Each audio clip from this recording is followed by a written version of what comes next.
I'm very excited to be able to introduce to you all Ben Wolfe and Nancy Schultz.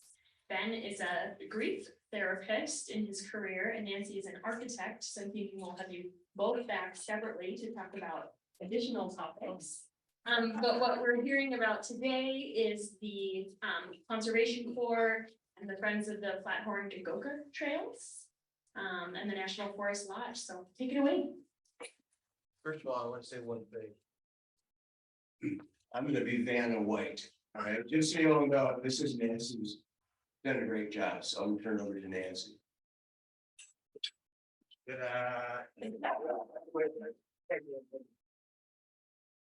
Thank you, everyone, and hopefully it's going to be interactive because the presentation I put together was started because as I moved to this first slide, it was, the context was when we realized that the trail system, Flathorn-Gegoka Trail system, was going to be compromised or at risk because of the owners that bought the resort that had been running it for 50 years almost, or close to, we're not going to run a resort anymore. And so that led us to a group of very concerned people that didn't want to lose the legacy of everything that was there, go away. So in that effort, I'm trying to work with Ben, and I'm just an amazing group of talented people. We had this random, how do you start a nonprofit, situation last October. And so I started putting the history, trying to figure out the history of the National Forest Lodge and the ski trails when they got built, and of course, where do you stop, and the creation of man, I don't know, but I started with Superior National Forest, which was, 09, okay, that was where it was. And one of the questions that came up along the way was National Forest Lodge, the name of National Forest Lodge, did that come before if there was a Superior National Forest? Because it's confusing to people that it's a private organization and not a publicly run agency. But at any rate, so I started in 1909 to 1922, which is the 13 years of this ownership right there. Don't know who it was. I imagine it was a number of people that had land or loggers or something or other, but the abstracts don't go back far. So you'll see how it all weaves in when I work through the presentation. I'm going forward.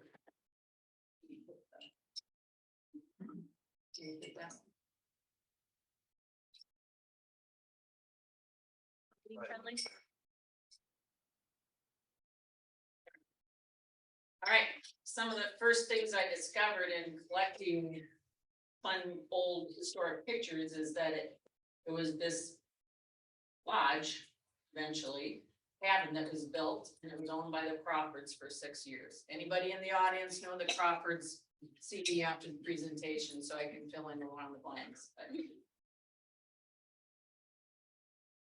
then abstract said the Aldens had it, and of course this was, I think it was called Highway 1 had another name, road name for it. I think it was St. Croix or something like that, back when it was just starting to get developed. So this was the scene back in 28 to 39 for 11 years. They owned it, and it was slow going getting there, but looks like they did do it in the winter. So was it? I don't know. Yeah, 4-wheel drive. Here we go. So then this map showed up in my back door, and it happened to be a 1939 map, which had scribblings on it to indicate that there was a CCC camp, okay, and this resort, National Forest Lodge, was called Lake Gegoka Resort, according to the mapping people at that time. And then they have all these, and I haven't figured it out yet because I ran out of time, but these little CP, but certainly up there in the upper bubble, upper or left, I guess, right for you.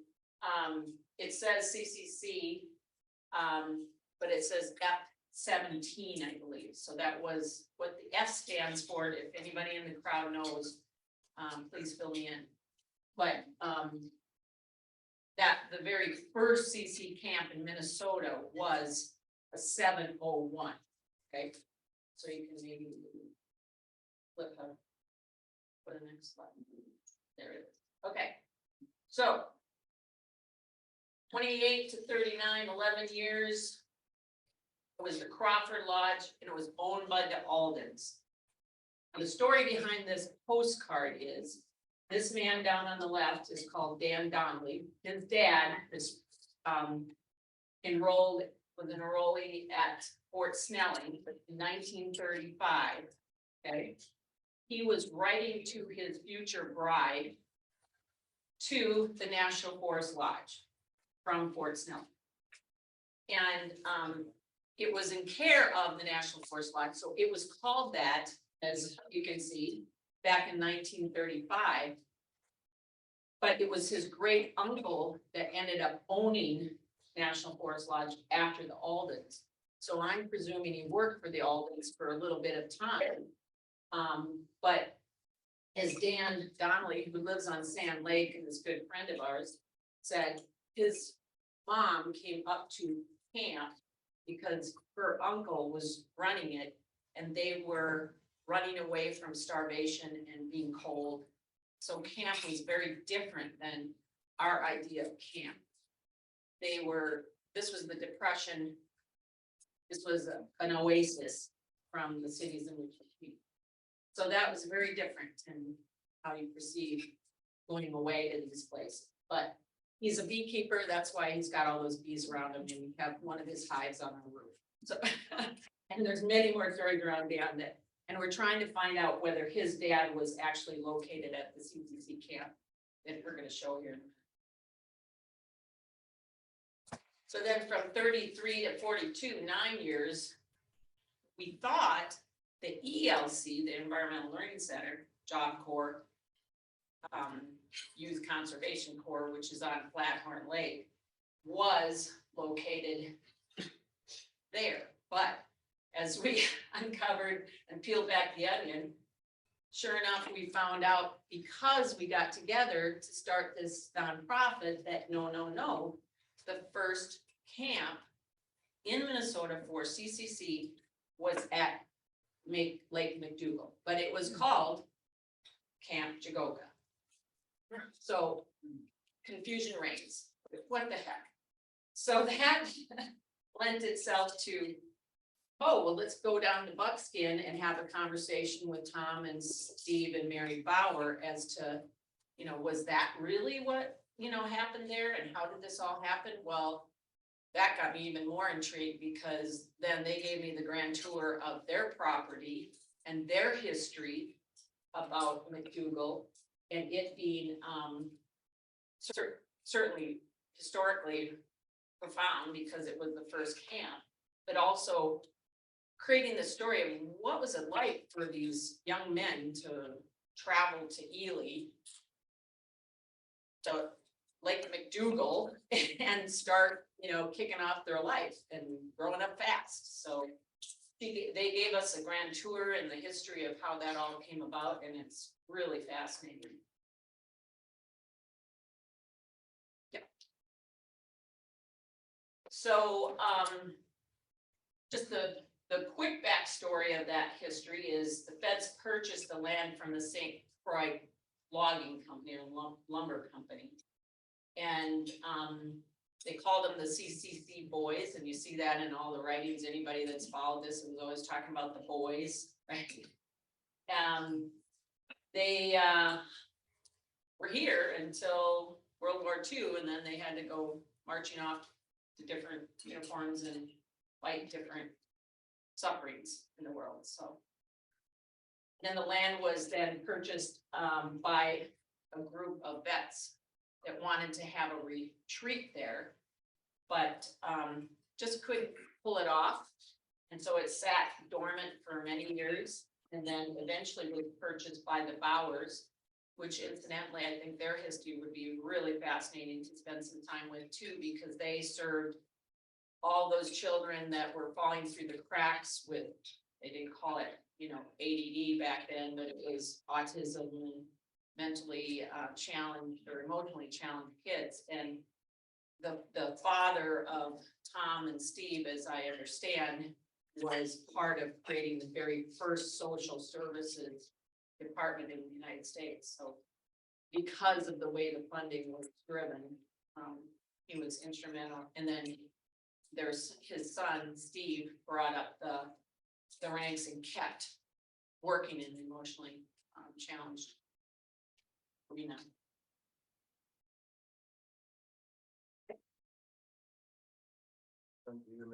Yeah. Right, so then. Oh. And then Mary Bauer was kind enough to have all these scans of what she had collected around the history of the CCC, and so I was just enthralled by that and have added a few slides in that. So there were 61 CC camps in Minnesota, this being the first, 6,000 single men, 18 to 25. You know, they made $30 and they kept $5 every month to send back home, and they had to be single men coming up. Mainly they were coming from the cities, but they were trying to get some diversity even back then. And the unemployment rate at that time was just horrendous, as you can imagine. 70% in the Iron Range. That's just really brutal. And as I read in all the articles, it was growing up fast. You took a 14-year-old that was hungry, not getting food on their plate, you know, yanked out of their home, sent up here, and now you're into mini boot camp, going into the wilderness. They grew up fast and hard, and there's a lot of work ethic that came on that, is what I read in some of that information. But you're trying to get that thing out, and I don't have to get blamed for it. Come on, Vanna, you can do it. Must be the math. It must be. I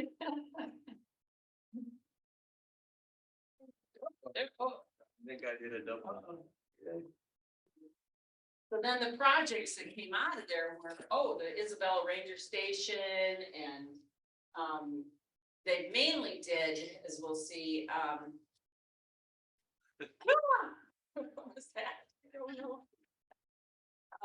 They mainly did forestry type projects, and as they alluded to in some of the articles, was they built forests. You know, they grew them from scratch, all these seedlings, and put them in the ground, and you know, created this environment we're living in right now, and it's quite fascinating.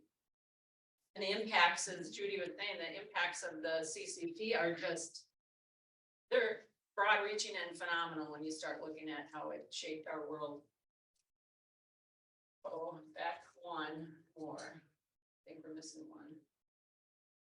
There we go. No, maybe not. Okay.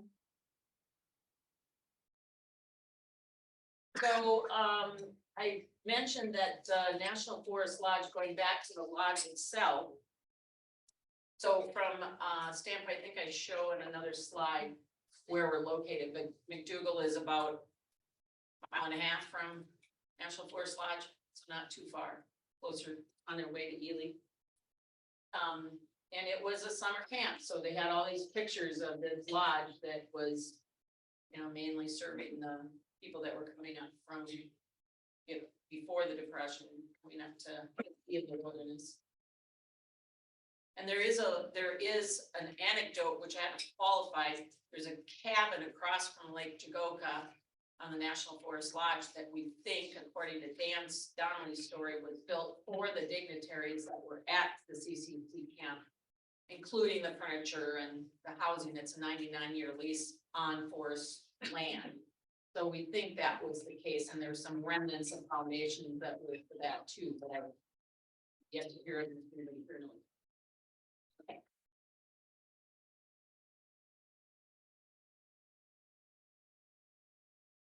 So for 39 to 60, it was owned by Dan Donnelly's great uncle, Robert Weiss, and there's a correct name after him, Weiss, Reese, Weiss, I always forget. Bert, what, Weiss, is it? Okay. That's Weiss. And so he ran this, lodge for 21 years, it's quite a while. And then there was some kind of intrigue that went on. We're not sure what. Dan is trying to figure it out for us. The lodge burns down and his uncle disappears and never shows up again in the family state. So we don't know. Anybody here in the crowd know where his great uncle went? Or are you related to Or that? There's always the seedy side and the honorable side of every family. All right. So then these were kind of news clippings that came on, and I related to this because when the fire was going on at Green, we had bear issues. We had it here too in Ely, I think that year, because they were so hungry. Well, back, we had my husband, John Eckfeldt, right there, you know, has engineered all these electrical devices to keep the bears away, right? So it's been the stories. Well, then I ran across this. They had this really big bear, and it said the employees placed a piece of wire screening on the ground, attached to the wire carrying 110 volts, and then fastened a piece of meat at the storehouse door with the wire attached. Mr. Bear fell into the trap and walked into the screen and grasped the meat with his teeth, completing the circuit. He hasn't returned. Apparently they really don't like. Oh, back up a minute. I love this for those that are in the tourist industry. Don't you love it? There's nothing that can beat a big black bear as tourist bait, right?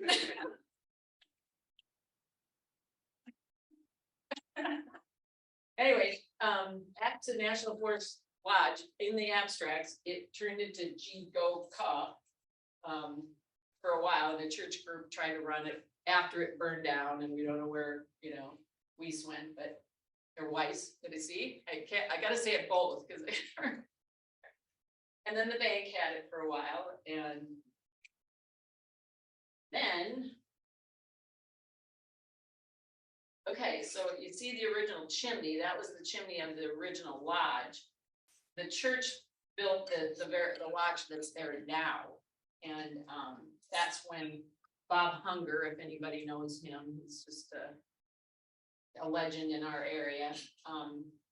One of those that just love kids, love being around kids, teaching kids. He came from a teaching background. He hooked up with a dentist in Chicago when he was there and just dreamed of moving north, found this piece of property, grabbed it and turned it into an amazing experience for many, many young folks that came up to work in the YCC or the just be part of the ELC even. And then we've got the Job Civilian Corps, and guess what? It's still in existence. But back then, it was the war on poverty, Johnson, that really drove looking at the kids that were disadvantaged at that time between 16 and 21. And that's what built the buildings at the ELC that is on Flathorn Lake right now. Okay. And That were out there. yeah, that were, now they're, although Dan Spina will tell you that they leveled it all and then they were gonna come and take the foundations up and clean it up for good, and then they realized how much reclaimed metal and ammunitions were used for rebar in the concrete, so they decided that maybe they shouldn't uncover that little tops stuff. So the foundations are still there. Right? So that was 4 years where they built these things and up pretty quick, obviously. And then, oh no. What happened to my picture? I don't know, but we'll go back and see if it reappears. Yeah. BJ.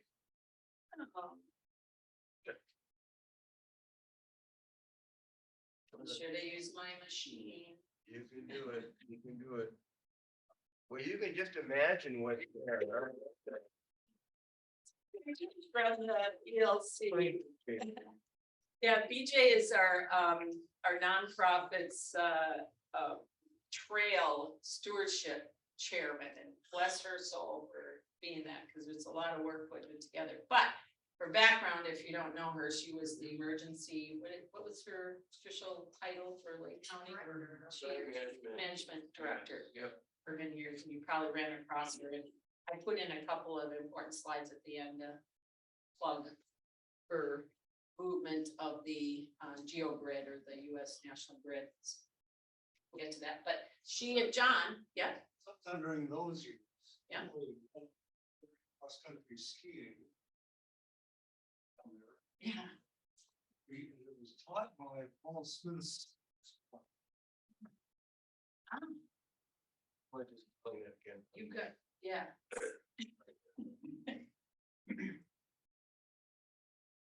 You hear me on this at all in the back? No. Let's try it again. Okay. Yeah. It sounded like what you were saying is that somebody previously, a Smith, I don't remember her first name, but it was Paul Smith's. wife. Pat Smith, okay, New topics for new skiers there. okay, at the National Forest Lodge at the, In the- For the eels, at the ELC at the time, okay. that black picture that you can see. Yeah. It was a good observation though. And on that note, it reminds me of that they were talking about the original first ropes course, because if you've been down to the Wolf Ridge DLC, they have this fantastic ropes course, and it's, you know, pretty common now. But then they just had 2x up this, you know, white pine, and they flung from white pine to white pine, and that's them, you know, climbing up the white pine for the back. All right. So then sometime in this era, between the Job Corps and the ELC, for 3 years, this extensive ski trail system was built by, these are the people I know, and there's many more that are out there.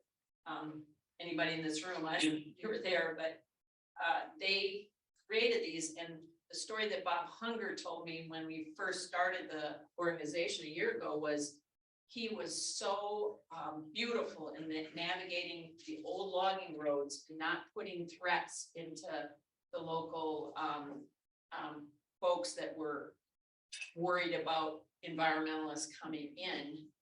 He bridged that a gap by first, you know, being friends, and then second, using what was there and not being threatened by having to, you know, build new trails. So the point being to me, when I was thinking of that, to redo these trails and recreate that now, would be a long haul.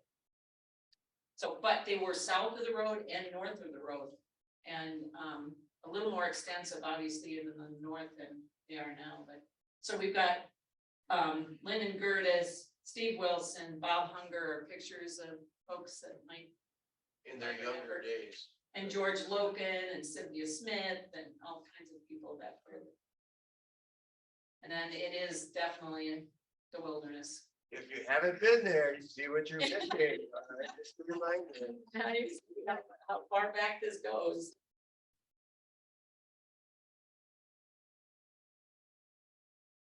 And there was the Youth Conservation Corps, which I think maybe people here are relating to. So what happened during the Job Corps, there was this chunk of stimulus money that happened that allowed Bob to use the ELC as also a staging ground to house kids, plus all the cabins he had, and do put kids to work that were in their teens. Okay, so the teaching side of him, along with George Logan, worked for him and was his assistant. They would deploy and the kids out to do work through community and environment. So it's sort of that way. That's why I learned, you know, were you there for the YCC or the ELC? Because Jack got to start the ELC, and you know, so he was bringing kids from the schools up because he saw this gap back then, and funding was there because Johnson put environmental money behind it. To get people back in the environment and connect with the planet.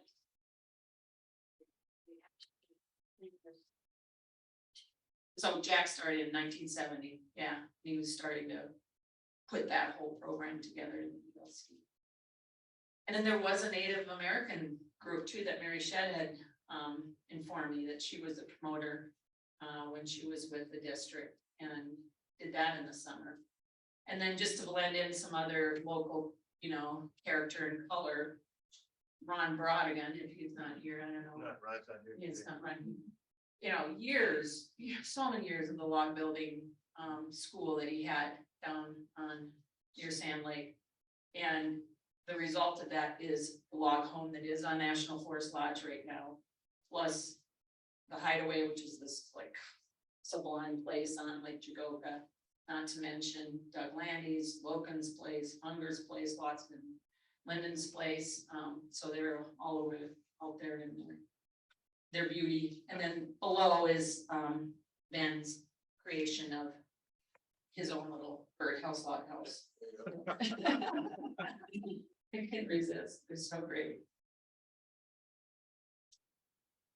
Now, moving on, when the clicker works. It will work. All right, so then other things that happened, people got buried there, right? And so I had to throw those in there. Yeah.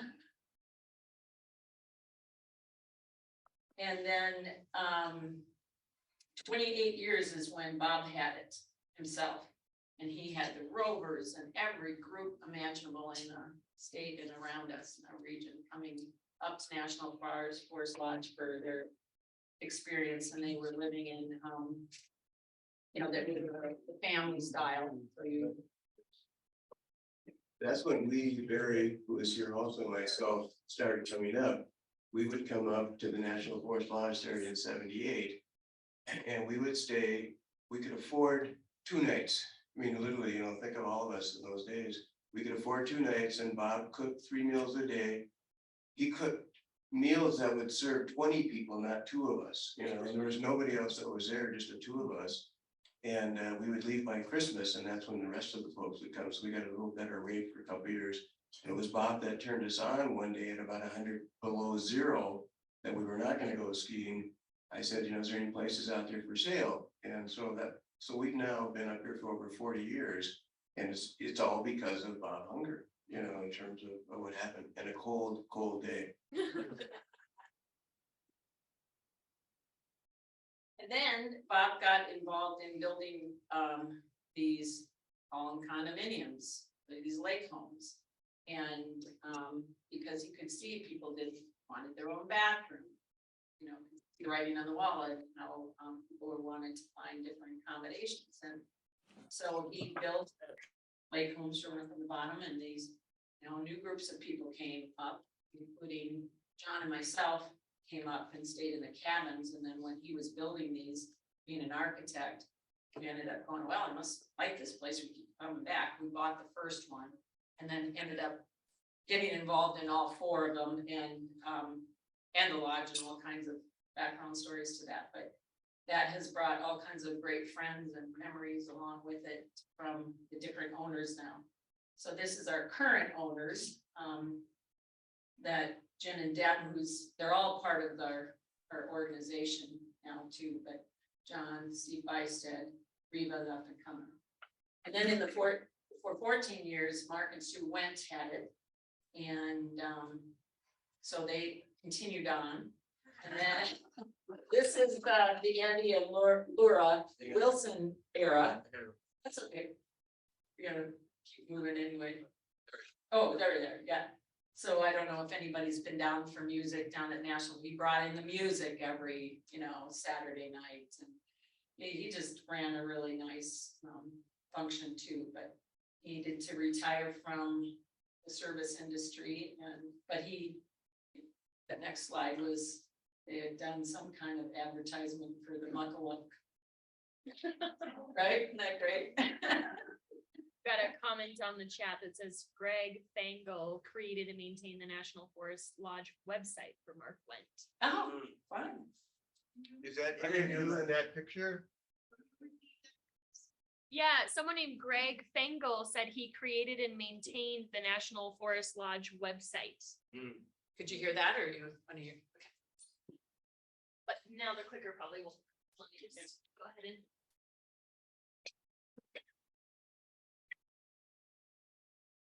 Now it should So work. then this is, we call it the Eco Castle. John and I built our dream house and moved up there in 29, and it's a LEED platinum, and passive house, first passive house home in so. And so then came the fire. That was last year, now we're getting closer to home here. Yep. And then these are the new owners, and if you ever want to write the description of the best neighbor you could ever have, that's them. They are awesome individuals, and they are now discovering, they own the National Forest Lodge, Laura and Jeremy Pischke. Their family and friends are now making their presence known, and they have been gracious to donate the snow machine and all kinds of time and energy to making the organization come together to preserve the trails. So then, you know, realizing it was 50 years old, we got 1 year and 7 months into this. We ratified it last 2020, and that was kind of the chicken and egg. How do you vote for something when you don't have something to vote for? And yeah, so it's like, oh, do it all at once.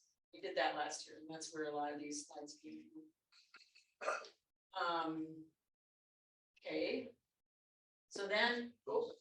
That was freaking really good. Alright, got everybody dizzy, but right. So who are we? We are dedicated to maintaining, protecting, promoting the Flathorn-Gegoka Trails for year-round silent sport for the enjoyment of the beautiful boreal forest for all. And that was written by the committees.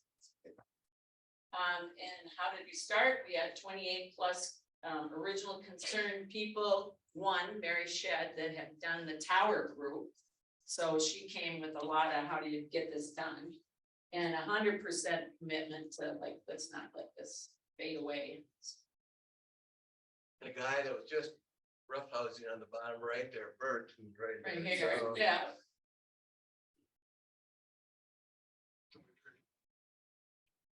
That's, yes, it's coming. So this is the original group, so the only differentiating from our current board, which we had to do staggered terms, like, oh my God, what's up with the vote? It's hard to write up, but at any rate, Blossom is back down, she gave it a year, she's overcommitted, so we have another gal take her spot. Otherwise, this is the group that's happening right now. Oh dear. So frustrating.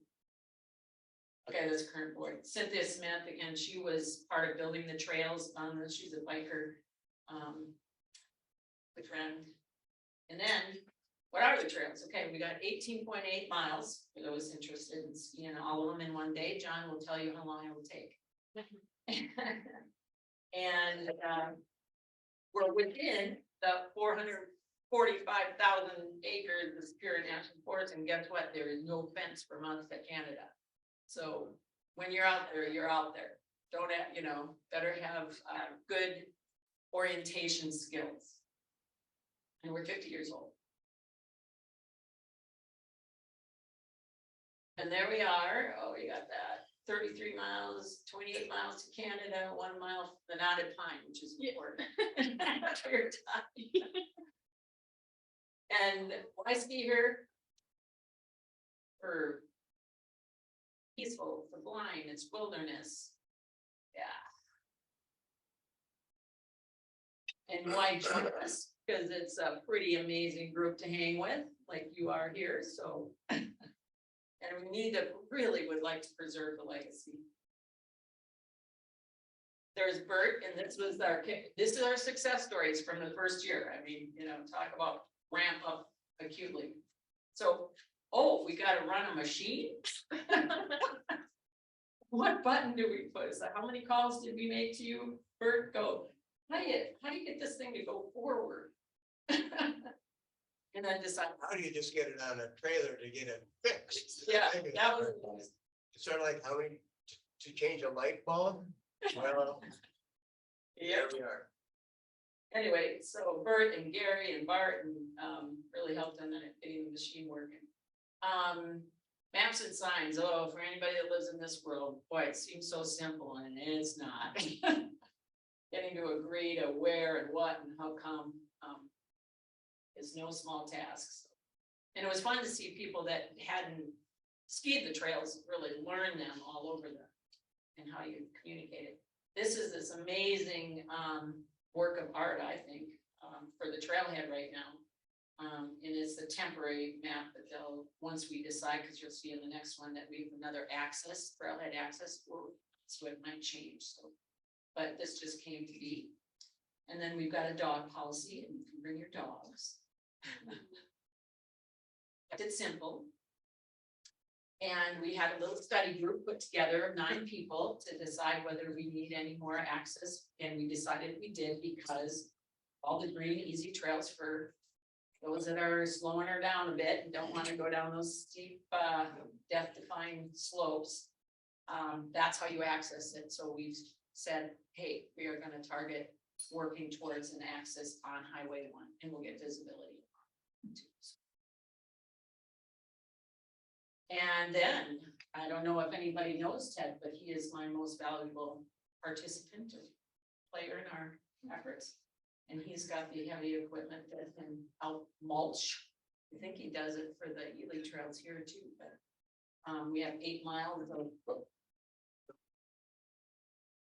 8 miles of sensitive wetlands, so it's pretty important to keep cognitive of when we're putting that. High grounds, 4 bridges, and 1 show. Way back.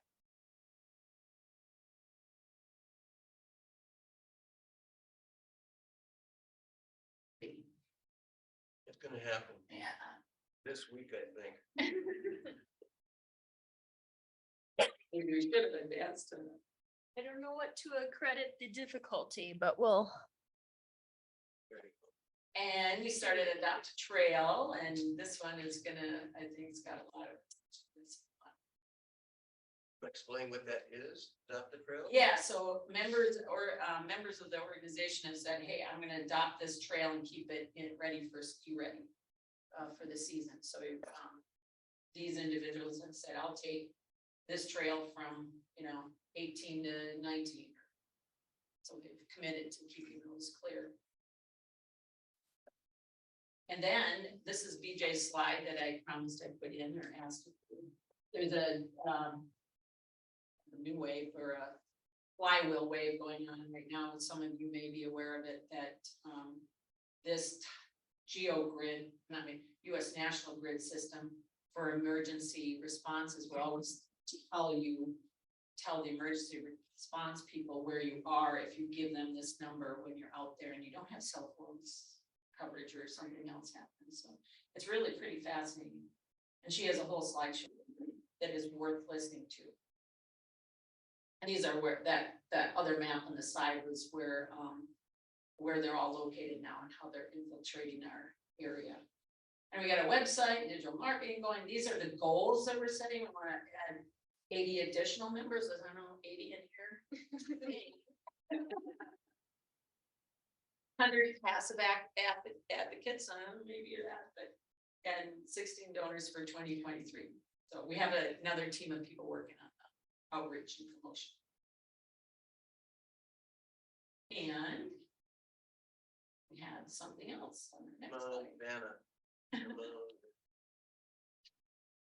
don't know what the deal is.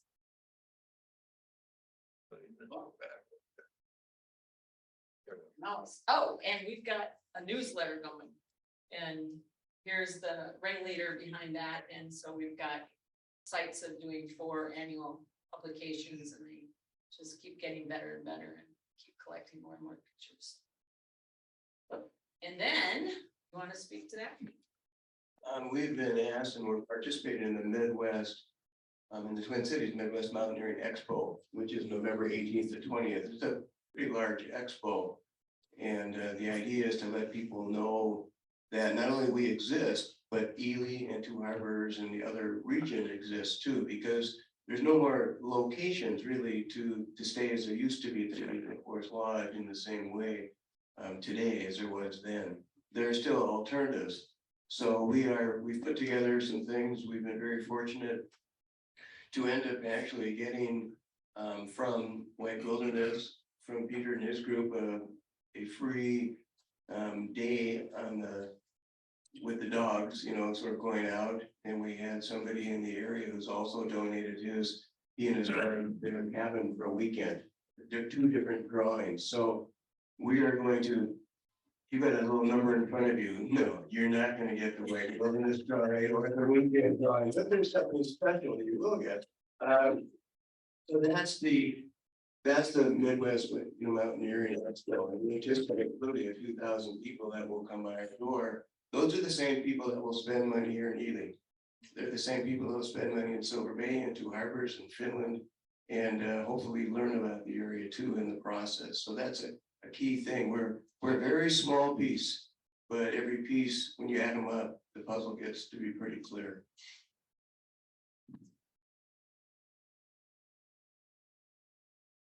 And there we go. This is our little advertisement. Here's our membership dues. If you want to just dip your toe in, it's only $20 as an individual. If you want to really commit, go for the 3-year. And you can do it either family or otherwise in the, be a voting member. We left that in front of them too. Yeah. And one more slide. If it You may want to mention the workday, Bert, just remind. Oh. Good point. Want to speak to it? No. We have a Bert workday. probably all of you know, is one of the groomers. Bert is one of the groomers and has done a great job. And of course, he and Johnny live in the back end of this, so he can take the shortcut to come in, but he does the right thing all the time and doesn't go over the trail when he shouldn't even go the trail. But well, there isn't a trail. But again, along with on the work day, it was the same day as our annual meeting. And people came, ended up, those that had chainsaws had to be officially approved to be able to utilize those saws, and they came with their equipment. And similar to what Nancy said about creating the adopted trail, people came early. They worked as a group to do certain areas to move large things that were on the trail that Ted may have struggled with because of the size of them. Also, we want to thank the Forest Service because part of their commitment is a finance that they do every year. As long as we meet our requirements, they kick in a few dollars that allow us to help pay for the groomers along the way. So that's, or the DNR, I'm sorry. So there is a collaborative that's there that's very important. Also, you can't ski the trails without a Minnesota ski pass. But to maintain the trails, that's where we come in. And again, any dollars that come in, whether it's through membership, or we've had a lot of people that maybe aren't members, but they've thankfully helped us with donations. We then can use those donations to cover the other types of expenses that we've had, along with the snowmobile. The very first time to get it running was $1,300 later.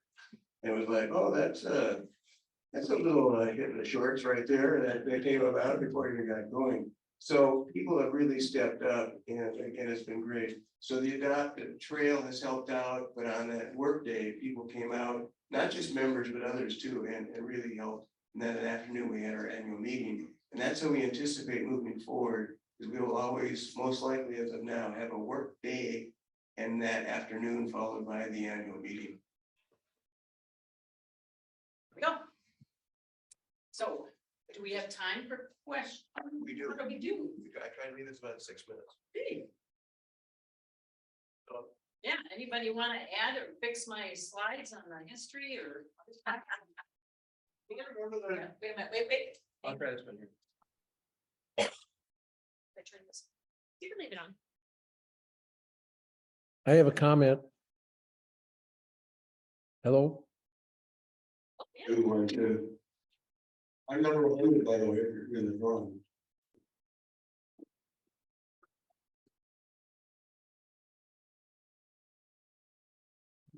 Wheelites that owners are building their house right down the door. They building. Oh, no, they have, since, they sold National Forest Lodge, they are living in the very delightful sublime cabin I showed on one of the slides. It's called the Hideaway, they call it. And they sold both the properties, I believe, at least the one they were thinking of building on. Oh, But that has, their plans have changed, and now they spend half the year in Cabo and half the year.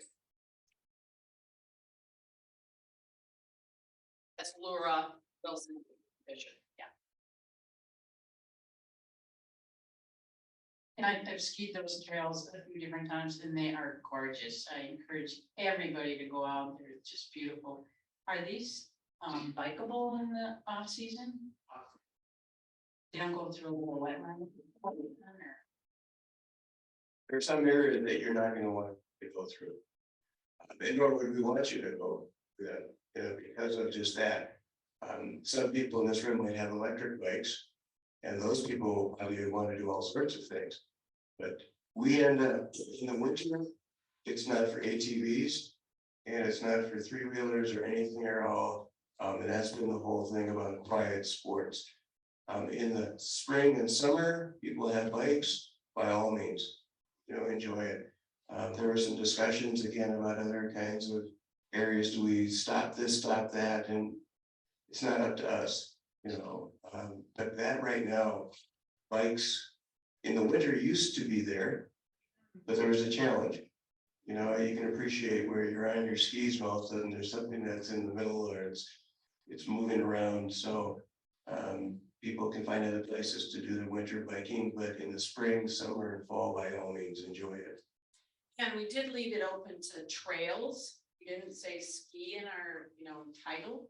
So for generations or the future, how that biking's part weaves into more recreation, we have yet to be determined, but certainly I biked it yesterday. Great. Had a comment from the Zoom. Thank you very much. Right, so one of our Zoom audience members, Greg again, hi Greg, thank you. Just wanted to ask, are you familiar with the North Star Ski Touring Club's grant program? They will give up to $5,000 per grant. Woohoo! Something to have your back pocket. Great that for us. Yeah. That's one of the things too. I mean, if you think about it, it's been a little over a year that all of a sudden four of us got together and started to have this discussion. And thank goodness we've had just, there's a lot of birds out there that just want to step forward and do everything. And all of us, we're all on equal terms. So any ideas we've got, any people that have certain skills that others of us don't have, we'd love them to step forward to help us in some way. We've got ideas about having, in fact, our plans are in January, February, sort of having some family ski days, teaching kids how to ski, trying to look at diversity, trying to look at people with disabilities, and just a lot of areas that in the past, it was open. You could use it, you could ski it, and that was great. But our hope is to sort of enhance it also, not just the trails, but the usage of those trails, so that yes, they can be used year round. And again, quiet sports, that's the goal, quiet sports, and appreciate the environment that's there. Thanks for the tip. Because I kind of heard about it, but I haven't. Major Parkway. My question is, in the winter, is there, you go on the website, or is there some way of finding out what the conditions are each day? Yeah, good question. The answer is yes. If you end up in front of each of you, you've got a membership form, and also along with that membership form, there's information about how to access this on the website. Tim Gredner and Mike Trojan, who are part of the outreach promotion committee, have been working very, very hard at literally creating the website. So when you get home today and you go online and you check it out, you'll find not only can you donate And by the way, we sent you a really nice thank you note for any kind of donations. Just want you to appreciate that. You can frame it, you can share it with others. But that website allows you to donate, allows you to let other people know how to visit the trails and how and what the conditions are like. But the place to go directly to the ski trail thing is Skinny Ski. So Skinny, condition, yeah. so I post that out every day. Ski season's on, so. Say that again? Skinny Ski, Skinny ski. oh, here, you say it, skinnyski.com. yes.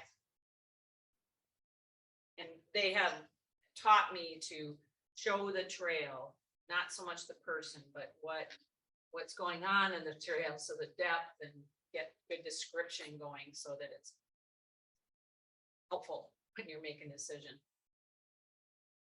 Yes, maybe I missed this, but during, was any part of the trail landscape damaged by the fires? When will we see them out there? No.